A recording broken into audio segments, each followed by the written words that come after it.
Bonjour tout le monde, bienvenue dans notre émission spéciale de la Fête internationale du travail.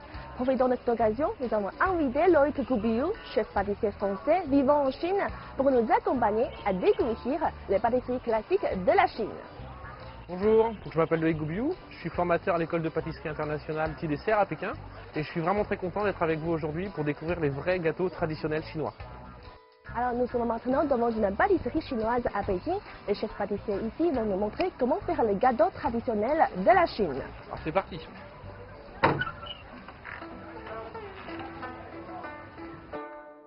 Quand on parle de la pâtisserie chinoise, on n'oublie jamais un élément important, la pâte feuilletée chinoise.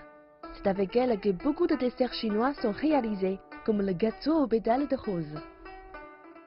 Chen Liumei, pâtissière de l'enseigne Fuhuazhai à Pékin, prépare la pâte feuilletée de la matinée.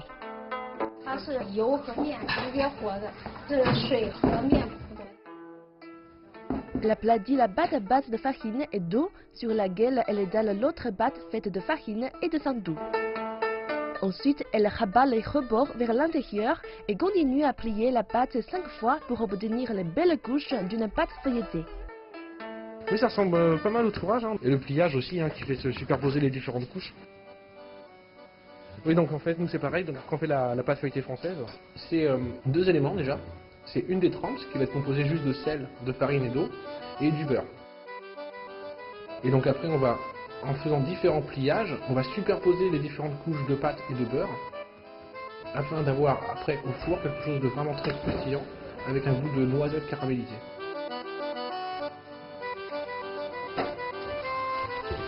Plusieurs pâtisseries françaises sont faites avec ce genre de pâte. L'un des classiques, c'est le millefeuille.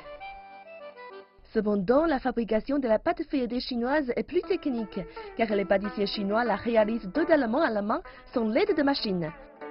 Il faut ensuite découper la pâte en petits morceaux carrés et les garnir de divers fourrages.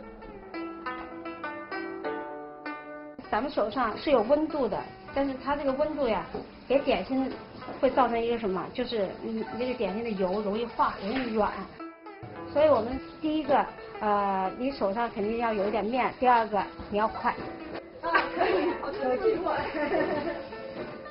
Et nous en France on n'a pas de geste technique, on doit mettre la pâte dans la main. En fait on essaye au minimum de toucher la pâte, on l'étale et on la travaille étalée. On n'a pas vraiment de geste technique, on doit la manipuler énormément.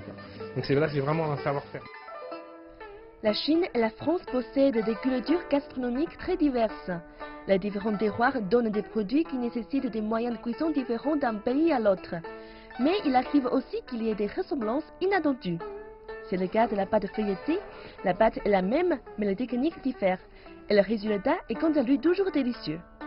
Alors retrouvez-nous dans le prochain épisode pour découvrir les ressemblances entre la crème brûlée et la crème impériale chinoise.